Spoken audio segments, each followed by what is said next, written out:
Nenek moyang kita menyelesaikan masalah dengan pertarungan satu lawan satu menggunakan badik. Sekarang, untuk melestarikan tradisi ini maka dibuatlah olahraga tarung sarung. Pertarungan dalam sarung menggunakan tangan kosong. Hai semua, bersama saya Dohir. Di sini saya akan meresensi sebuah film yang berjudul Tarung Sarung. Film ini adalah karya dan disutradarai oleh Archie Hakagiri dan diproduseri oleh Can Farwe Zervia dan juga Via Zervia.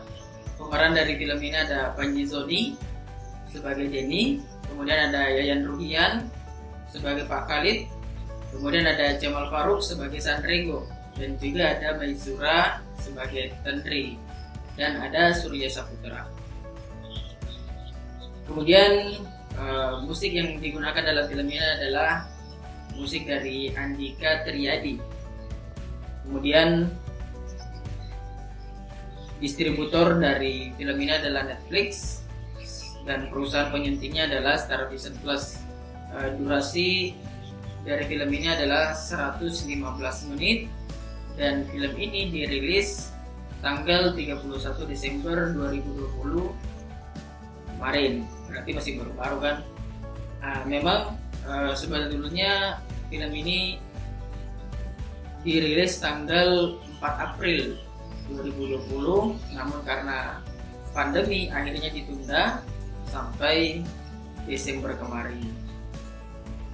Bahasa yang digunakan dalam film ini adalah Indonesia, Melayu Makassar, Selayar. Itu bahasa Bugis.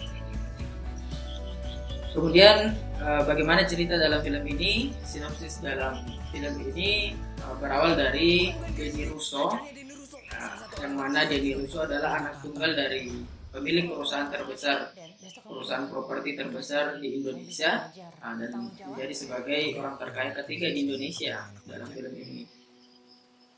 Ayahnya sudah lama meninggal dan dia dibesarkan oleh ibunya, sehingga menciptakan karakter khas anak manja yang sok jagoan.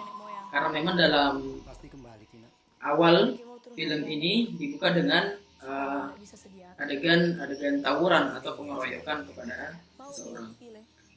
Semuanya berubah ketika Denny pergi ke Makassar untuk mengurus bisnis keluarga dan bertemu dengan Tendri, seorang gadis aktivis Makassar yang membenci Russo Corp karena dianggap sebagai kapitalis perusak lingkungan. Mendengar itu, Denny pun menyembunyikan identitasnya agar bisa mendapatkan cintanya Tendri.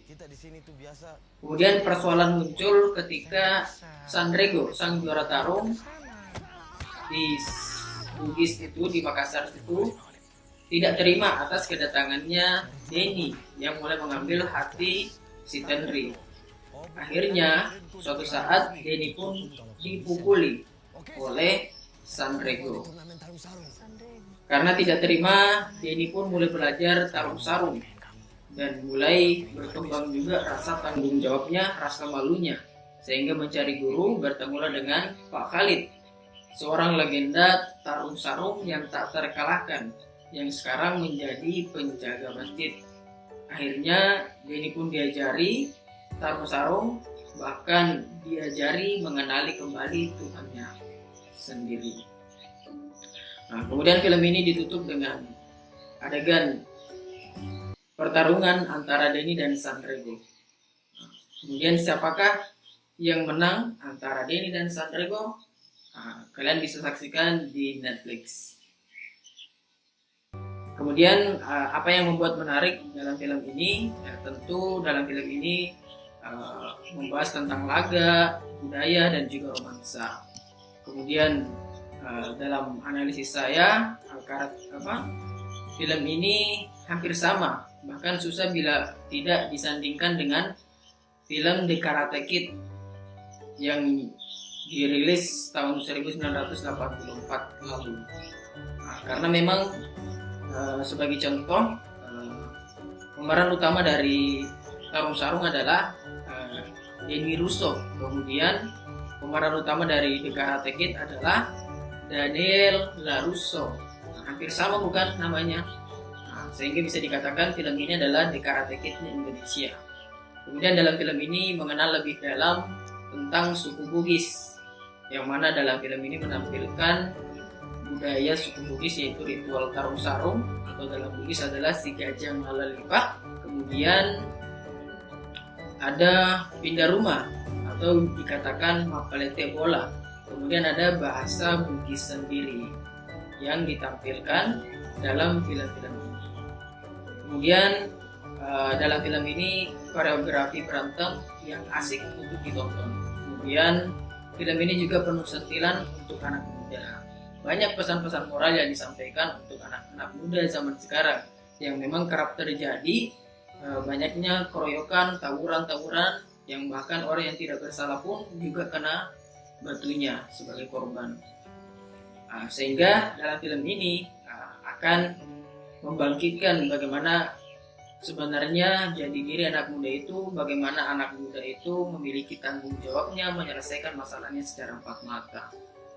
Kekurangan dalam film ini menurut saya adalah aktor baru yang masih kaku. Memang dalam film ini banyak aktor-aktor orang-orang baru yang baru memulai karirnya dalam film ini, sehingga sangat jelas dan beberapa bisa kita lihat aktornya masih sangat kaku.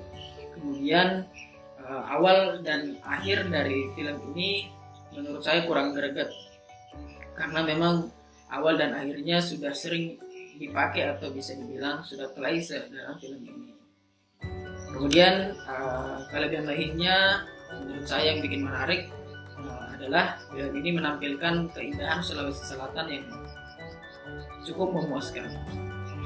Jadi kesimpulan saya dari film ini adalah melalui film ini kita bisa menghormati antar budaya sebagai kekayaan negara Republik Indonesia yang memang sudah dikagumi oleh dunia, dan juga pesan-pesan moral yang diberikan kepada film ini yang termasuk utama adalah bagaimana kita sebagai kesatria bisa menyelesaikan masalahnya dengan penuh rasa tanggung jawab secara empat mata, tidak kok dengan menyelesaikannya dengan tawuran seperti zaman sekarang yang kerap terjadi di kalangan anak muda zaman sekarang. Mungkin itu sedikit resensi dari film ini dan resensi dari saya. Terlebih dari awal sampai akhir banyak yang kurang, saya mohon maaf yang sebesar-besarnya. Sekian, dadah. Di kejuaraan nasional tarung sarung 2020 di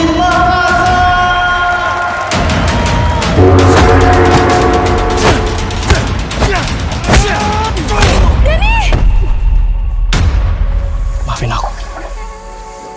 Aku cinta kamu. Aku cuma gak mau orang yang aku cintain kecewa sama aku.